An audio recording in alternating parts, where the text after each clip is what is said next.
忘了18了，看看是什么车啊？看见车头，哦，看见撞的是呵呵，看一下文件。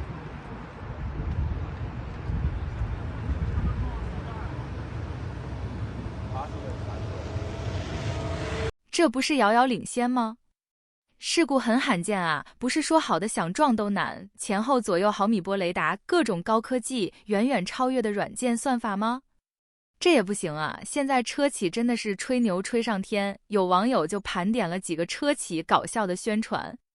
1000多公里续航是指一台车在专用的测试台架上，以44.3公里每小时的平均速度行驶，不开空调，没有风阻，也没有任何上坡下坡的工况下测出来的续航里程。纯油车如果跑没了油，可以用油桶把汽油运过来，再加上继续跑；而纯电车如果没了电，就只能叫拖车了，智能座舱。这是一种革命性的发明，就是除了主驾驶以外，在每一个座椅前面都安装一个平板电脑，然后再配上宛如智障一般的语音助手，让自己孤独的人生增加了一些乐趣。当车辆在发生碰撞时，这些平板电脑还会稳稳地接住车内人员的脸，给他们再增加一些痛苦，想要几个屏有几个屏。重新定义车载大屏，500元以内的车不是我们的目标。Win7M9 重新定义，1000万以内还有华为 SUV L2.5 级自动驾驶，就是没有能力推出 L3 级自动驾驶，只有 L2 级辅助驾驶。但是为了在 PPT 上显示出比别人更强，能够融到更多的钱，就自己给自己多加了 0.5 算力。就是芯片的计算能力。最近几年，新势力造车开发出来的新赛道，最常见的做法就是拿过英伟达或者高通公司的芯片，装到自己车上，别人装2颗，自己装4颗，不管用不用得上。总之，最后所有芯片全部加起来的算力数字比别人高就行了。OTA 一种具有划时代意义的研发手段，可以大大缩减一款车的研发周期，将一个半成品说成是将来可以持续不断 OTA 升级的东西。不光老板给员工画饼，销售也开始给客户画饼。OTA 大大降低了研发工程师的工资，还可以用订阅的方式向客户收取更多的钱，比如开通座椅加热要多加2000。想要使用辅助驾驶就要多加好几万等等，终身质保，这是在破产边缘的车企试图拉更多冤种车主下水的手段，甚至有些车企会推出更加诱人的销售政策，比如又好又贵的宝沃汽车，在他临终前，公众号最后一条就是宝沃汽车向大家郑重承诺90天无理由退车的信息。我很好奇那些在宝沃破产前提车的冤种车主们有没有被这个90天无理由退车的政策给忽悠到，再后来终身质保就慢慢发展成了一种割韭菜的套路，他们给终身质保增加了很多条条框框，最终没有任何人符合终身质保的要求，车主们去修车的时候就又变成了冤大头。就拿比亚迪免费换电池来说，有网友就演绎得很搞笑。你听隔壁老王说，电池都有质保期，质保期内达到酸碱度25%的标准，4S店免费给换，根本没人为难你，老好了。你回头看了看这台新车续航500，现在还剩300的新能源，掐指一算达标了，换上 4S 店。到了那个真货，一点废话都没有，直接给换，讲究。你心想，民族车企就是给力呀，取之于民，用之于民，必须扑粉转铁粉，回去好好宣传一波。于是你兴高采烈的开车回家，可还没走上2公里，你发现这车续航没啥变化呢，还是300多。你以为是自己眼花，靠边停车之后使劲揉了揉眼睛，稳住心神，定眼一瞧，我靠，还真是300多。还奇了怪了，你眼看着换的新电池啊，怎么能跟没换一样？他们是不是整错了？莫非换的不是新电池？带着这个想法，你100米撒脚印的速度马上回到了 4S 店。到店之后，内心澎湃，但却表面淡定的礼貌的询问修理工咋回事啊？他冲你微微一笑，好像早已料到你要回来找他一样，从容而又自信地对你说，电池的标准不一样，动力电池要根据车辆年限匹配一定的那个衰减值的电池，它并不是说按无市场的电池的状态匹配的。但是这个电池也确实是全新的，年限的车子它匹配的就不是说按新车的标准的沉淀量的电池。你心想，照这么说，那3年的车你就给换个80%的电池，5年的车就给换个50%的电池呗？那要这样的话，质保要不要还有什么意义？为了质保这些年在4S店花的冤枉钱，又有什么意义？想到这，你是越想越气，刚要发火，他又对你说：“它的质量是没问题的呀。电池包的电量不一定是质量。”听着他的解释，你肺都要气炸了。这不就相当于把你当铅笔了吗？你换下来的电池，厂家修不修吧，给他装上；他换下来的电池，修不修吧，又给你装上。左手倒右手，那可不就换了个寂寞吗？看着面前这张喋喋不休、一本正经胡说八道的嘴脸，你真想狠狠地给他来上一把，让他满嘴漏风，看他还敢胡说。可是想归想啊，真不能那么干。算了，走出4S店，回到车里，打开车窗，猛猛地抽了2口烟，回想起当初买车到如今换电，又仰起头，迎着稍显刺眼的阳光，看了看民族车企这块招牌，你突然悟了。资本家就资本家呗，玩什么皮肤啊？比亚迪巴西虐待劳工事件已经吵得沸沸扬扬了，只是万万没有想到，整天说解放台湾，现在呢，解放这个词用在了中国劳工上，还是巴西用的，生存环境据说巴西黑帮看的都流泪。近日，巴西政府检查比亚迪汽车工厂的建设工地，发现163名中国工人竟然生活在堪比现代奴隶制的生活环境中。报道称，工人生活环境破烂不堪，卫生条件极差，工人每周工作6天，每天10几个小时，每周要工作60至70个小时，远远高于巴西44个小时的法定工作制。而且工人每月仅能获得1万到1万5雷亚尔的收入，工人也是一脸黑人问号。国内工地哪个我觉得不是这样的，只是临时搭建的宿舍而已。巴西本地居民住的甚至比这个条件还差，明明是来加班加点挣钱的，为什么不让干了呢？巴西当局当场就关闭了建设工地，并对比亚迪展开了相关的调查。比亚迪称这些员工是由分包商聘用的，并且已经关闭在建工厂，但是这个新闻已经在国际上铺天盖地了，这下是真的慌了，咱们的核心竞争力就这么被发现了。网上也流传出了劳工宿舍的影片，从影片上看，个人而言，这个环境还行啊。出门在外的，苦一点点就苦一点点吧，最起码不会像国内一样，干完了没钱，还要被重点监控，防止恶意讨薪的好。这会不会是一种抹黑呢？有网友讲了这样一个故事，昨天啊，我远在巴西的好朋友罗纳尔多打电话跟我说，指名道姓的提醒我说，你们东大的汽车大厂第1厂啊，160多名建筑工人，工作环境堪比奴隶，在侮辱人格的工作条件下啊，其中一间宿舍工人睡在没有床垫的床上，没有衣柜存放个人物品，这些物品和室友混在一起。我一听我觉得还好啊，这环境确实差一些，但是我们国内有些环境也会这样，对吧？你工人他不爱干净不爱卫生，不是我们的问题啊。罗纳尔多说还没完啊，劳工部还发现呢，每31名工人只有1间卫生间啊，他们被迫呢凌晨4点钟起床排队，以便在5点半之前啊开始准备工作，然后呢还一到工地，工人就暴露在强烈的太阳辐射之下，出现了明显的皮肤的灼伤痕迹。我一想啊，巴西的南半球啊，对吧？这个是的呀，确实我们最冷的时候，他们最热的时候，这个话又说回来，这工作环境好像确实是有那么一点苛刻呀。罗纳尔多还继续说的。怀疑发生了强迫劳动，工人的护照被没收，他们的雇主保留了60%的工资，另外40%啊采用人民币付这个工钱啊。当局呢去组织了听证会啊，要求这个敌厂去解决这个问题啊。那我呢就去反驳这个罗纳尔多，我说你这个其实不对吧？首先第一个，这些工人他不是我厂的工人，不是我招的工人，是这个我去委托方啊，这个承包商叫锦川建筑公司，他们招的工人是吧？他的工人给什么待遇我是管不着的呀，我也不想管这个。罗纳尔多说不对呀，你作为这个甲方，你应该对乙方提要求啊。哎，我说是的是的，我提要求的，我要求就2个。第一个价格要便宜，第2个工期要快，对吧？我赶着去投产的，我现在这个销量很好。罗纳尔多微微一笑，那我说第2个这还没完。哎，你们这个巴西作为金砖国家的创始成员之一，对吧？跟我们东大应该是一个战壕里的，你倒好了，去查我们的这个工地，查我们的新的工厂，查了不说是吧？还要把这个黑料爆出来，简直是一点不给我们东大面子。你要知道，比亚迪现在是我们东大的这个新能源的旗舰车企，你是一点都不会做人啊。还有第3个，对吧？我还去查了一下，你们巴西人均 GDP 也就是8、9千美金，你知道我们东大现在已经是1万3左右了。那这样算下来，你们的工人工资待遇还不如我们，你们还就查我们的工人待遇，我觉得你们简直是闲的没事干。再说了，我们的工人有说这工资待遇不好吗？有没有说出来？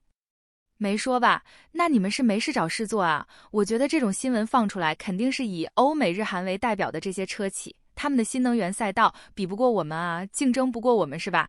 销量哐哐下滑，所以呢，他们去捕风捉影啊，去捏造事实啊，然后呢，妄图通过这种方式来抹黑我们，一定是这样的。领导出大事了！巴西劳工检察官说，咱们在巴伊亚州的工厂被发现了163名中国工人在奴隶般的条件下工作。这帮外媒目光短浅，目中无人，目无王法，他们根本就不懂何谓工程师之魂。有趣有趣。领导，听你一言，我是目瞪口呆。人家说了，这些工人其实受雇于国内的另一家公司，是被非法带到巴西的。这不废话吗？咱们直接雇佣，那还了得？真出事了，怎么撇清关系？哦，了解了解。他们还说这些工人的工作时间很长，超过了巴西法律允许的范围，有时一周连续工作7天。他们的住宿条件被当局描述为说有辱人格，大胆放肆，岂有此理！此外，还有其他违反当地劳动法的行为。他们有什么资格对我们指手画脚？我们的工人有没有人格？幸不幸福？我们自己说了才算。如果真的有辱人格，为什么我感觉不到？高，实在是高。就那个劳工检察员杜劳还说，这些工人必须得到许可才能离开他们的住所。至少有107名工人的护照还被雇主扣留。最后他还特意补充到，工作场所的条件非常危险。来，你告诉我，不然我们怎么领先？怎么超越？怎么起飞？怎么赢？再说了，吃得苦中苦，方为人上人。天道酬勤是我们的传统美德。新能源发展不易，中国品牌简直就是土匪，要多做有益于中国品牌的事，土匪都不如。还说让人家百姓念你们好，那外国的就一定好吗？崇洋媚外的那都是没脑子。就是一句话，恶心。目前此事，以前比亚迪有什么负面新闻疯狂洗地的不见了，估计还没想到怎么洗，国内国外的区别一下子就出来。我个人也很好奇，找到了这样的一个介绍，关于外企的，我们频道应该都是外企吧？对不对？可以在评论区讨论下。外企指核心人员或者管理层都是外方人员的情况下，很多外企都有弹性上班，你晚半个小时上班，那就晚半个小时下班，而且有的外企没有上下班打卡的规定。外企对于加班的限制也很严格，规定每个人每个星期或者每个月最多只能加多少少个小时的班，你加班时限超过上限，他就不让你加班了，而且都有加班费，加班费也是严格按照规定来，工作日 1.5 倍，法定节假日3倍，这样很多外企的工资都是当月，基本上不会拖到下个月，有些外企甚至本月的上半个月就把工资发了。外企对于年终奖的发放也比一般企业要早很多，不会拖到次年的5月或者6月。很多外企都会给员工的家属购买额外的商业险，这也属于员工福利的一种。大小周或者单休在外企比较少见，基本上都是以双休为主。一般的外企每年都有10天或者更多带薪病假，如果你平时遇到什么急事需要请假的话，直接申请就好。你也不用编什么理由说家里谁谁谁出什么事了或者怎么样，因为你的领导不会问，只要你请假他就会给你通过。外企的年假也比一般的公司要多，10天年假很常见，15天年假的也很多。外企基本上没有35岁的年龄歧视，你也不用担心35岁到了会被企业裁掉，在外企工作被裁员，一般都是整个部门业务收减，或者退出国内市场了才会把你裁掉。对于裁员的赔偿和补偿 ，N+1 是这些外企的下限。当然，基本上没有几个外企会按照 N+1 来赔偿，要不就是 N+2、N+3、N+4，再加上额外的补偿金、补发年终奖之类的。有一些待遇更好或者更厚道的外企，裁员的时候给的补偿或者赔偿更高 ，N+7。N+8都有。在签订劳动合同的时候，外企不会说3年就给你重新签一次，也不会说每次签公司名头都不一样，只要没有什么变故，你就可以在这家外企一直干下去，签订无限劳动合同。对于一些比较危险或者容易产生职业病的岗位，外企一般都会定期给员工做体检，确保员工的身体健康状况。哪怕是员工真的在工作过程中产生了职业病，也会积极的去应对和赔偿。对于这些工种，外企对个人防护也比较重视，像什么安全帽、口罩、劳保鞋、耳塞这些东西都配得很全，而且基本上都是以3M，也会定期强制让你更换。最近几年很多外企管理层换血，很多福利或者关怀政策相比以前来说缩减了很多，这么好的待遇也可以从一方面说明了为什么特斯拉的销量一直那么高。当然也有很多人说是因为免息，因为特斯拉各方面技术领先，集成度高，三电优秀，续航精准，旅程不虚，因为特斯拉驾驶体验最好，操控最好，因为特斯拉安全等等等等啊。其实这些都不是特斯拉销量高的最核心原因，更不是很多博主口中的特斯拉车主崇洋媚外，不懂车随大流，虚荣心等等啊。把这些当做特斯拉销量高的借口，那就更可笑了。其实道理很简单，我们这里的婴儿进口奶粉为什么销量高，特斯拉就为什么销量高，两者的原因一模一样，这就是特斯拉销量高的最核心原因。很多人说特斯拉也95%国产了啊，但你要看是谁卖的呀，是谁在把控质量。胖东来卖的还全是国产货呢，所以你能说给自己的孩子喝进口奶粉的人是崇洋媚外吗？他们是不懂奶粉吗？他们是虚荣心吗？发现这种观点有多可笑没？我们这里现在太多的人的认知啊是极其分裂的，一提到食品安全、食品卫生，全是赚黑心钱的商家，全是无良厂商；一提到新能源车，怎么瞬间就全变成民族之光，全是优质价廉，全是亏钱卖车，把实惠留给车主的超级良心企业家了是吧？你们是怎么做到把这里的企业家分配的这么精准的啊？没良心的全去干食品了，有良心的全去造新能源车了是吧？这种人的认知就跟很多奶粉上的宣传一样分裂呀。源自欧洲牧场100%新西兰奶源啊，咱也不知道这产奶的牛到底是哪儿的呀，可能真的是在欧洲牧场吃的草啊，然后再用他们的嘴把牛吹到新西兰去产奶呀。我相信他们的嘴真有这个实力，更不可思议的是，还真有那么多人信。所以在油车时代，为什么条件好点的人宁可花不合理的高价，也要去买进口车，能赚到更多钱的人，那他一定懂的东西也更多，看到的东西也更多，没毛病吧？特斯拉就是现在普通人能买到的平价进口车，而且是唯一一个，因为到目前为止，就特斯拉这一家车企是纯外商独资，没第二家。但说到这，我必须明确一下，进不进口并不是评判的唯一标准。我并没有说一切的进口东西都好，对吧？这里很多的东西我不能说的太直白，但真就很多人看不懂，然后断章取义。就像小米为什么销量好，小米不是进口吧？小米造车跟其他车企有什么不一样？我就可以明确告诉你们啊，哪天胖东来要是造车了，销量一样高，一样卖爆。那些嘲笑买特斯拉是不懂车的人，就跟那些出过新款车还在跟特斯拉对比动力、比续航、比配置的厂家一样可笑。你们根本就不知道特斯拉是因为什么才卖得这么好，自古真情留不住，唯有套路得人心的时代已经结束了。各位及时醒悟吧，以后的市场将是特斯拉，这是时代发展的必然。不是吧，哥们儿？